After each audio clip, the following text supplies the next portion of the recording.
अस्सलाम वालेकुम। Different case studies में आपकी खिदमत में रोज़ाना लेकर हाजिर होता हूँ। ब्लू वर्ल्ड सिटी के हवाले से आज मैं एक और केस स्टडी आपके पास लेकर आया। एक साहब है जिनके पास वाटर फ्रंट की फाइल है 1750 वाली। क्विकली ज़रा मैं इन चीज़ों को बता रहा हूँ। 10 लाख रुपया पेड है, अप्रॉक्सीमेट फिगर्स बता रहा हूँ, 7.5 लाख पेंडिंग।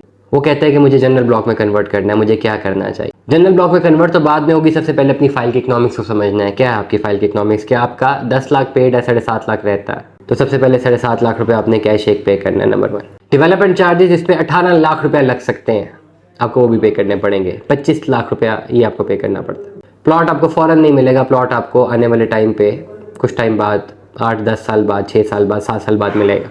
मे भी ज़्यादा डिले और हो जाए। अगर ये फाइल सेल आउट मार्केट में करने जाते हैं तो ज़ीरो मार्केट वैल्यू फाइल, ये बिल्कुल भी सेल आउट मार्केट में नहीं होती। Now these are some things that is important to understand. These are something that are important to understand. करना क्या चाहिए? मैं तो ये एडवाइस करता हूँ कि जो रिमेनिंग अमाउंट है लमसम कैश में पे करें, डिस्काउंट लें। रिमेनिंग अमाउंट कितनी बचती है? 25 लाख रुपया। लमसम कैश में 25 लाख रुपया पे करने की कोशिश करें। 25 लाख पूरा पे ना करें, 10 लाख रुपया बीच में डिस्काउंट लें।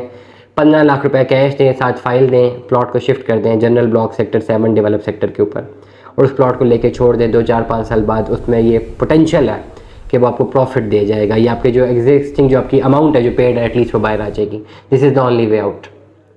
कोई और वे आउट क्या है? दूसरा वे आउट ये कि आपको दूसरा प्लॉट जनरल ब्लॉक में 15 लाख का ही कैलकुलेशन के ऊपर पड़ेगा विद दिस फाइल, लेकिन उसमें अगर आप हाफ पेमेंट पहले हाफ पेमेंट बाद में दें तो फिर वो आपको प्लॉट सेक्टर 8 से लेकर सेक्टर 20 तक के किसी सेक्टर में पड़ेगा। रिमेनिंग डेवलपमेंट चार्जेस आप इंस्टॉलमेंट में पे करेंगे। Now these are the two things that you have to elaborate. These two things you have to elaborate, and this is very important to understand. कि आप जहाँ पर खड़े हुए हैं आपको वो देखना है that where you stand and what is the option in your hand. मुझे साहब ने ऑफर दी कि ऐसा करता हूँ मैं 5 लाख की ऑफर देता हूँ, फाइल ने मुझसे 5 लाख रुपया लें और हमें प्लॉट दे दें। वेरी स्ट्रेट फॉरवर्डली एंड माजरत के साथ करंटली जो लोग इस हालात में फंसे हुए हैं, very straightforwardly the calculations will not be done according to your own objectives. आपके ऑब्जेक्टिव्स को अचीव नहीं किया जाएगा, या आपकी मर्ज़ी की ईमा के ऊपर नहीं किया जाएगा। मार्केट में सेटलमेंट मार्केट की मर्ज़ी के मुताबिक होगी, या सोसाइटी की पॉलिसी के मुताबिक होगी। ओवरऑल 10 लाख पहले फंसा हुआ है, 5 लाख और फंसाना चाहते हैं, फंसा दें। हम तो ये एडवाइस करते हैं कि रिमेनिंग अमाउंट लमसम क्लियर करके जान छुड़ाइए। This is the only way out जिसमें जो है आपको फ़ायदा मिल सकता है। दुआ में याद रखिएगा, अपना बहुत सारा ख्याल रखिएगा। Stay tuned with us. अल्लाह हाफ़िज़।